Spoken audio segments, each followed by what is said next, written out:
الحمد لله. يوم عرفة وما أدراك ما يوم عرفة. ما طلعت الشمس على أفضل منه، تجاب فيه الدعوات وتقال العثرات وتغفر الزلات.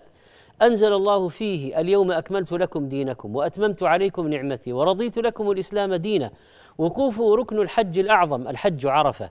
ما من يوم أكثر من أن يعتق الله فيه عبدا من النار من يوم عرفة، وإنه ليدنو سبحانه ثم يباهي بهم الملائكة فيقول: ما أراد هؤلاء؟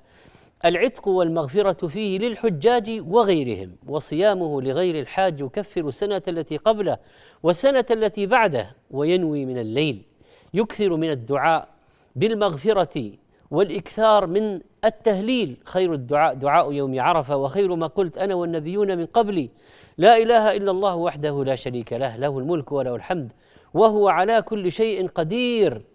ما أكثر من العتق في ذلك اليوم، نسأل الله أن يجعلنا منهم.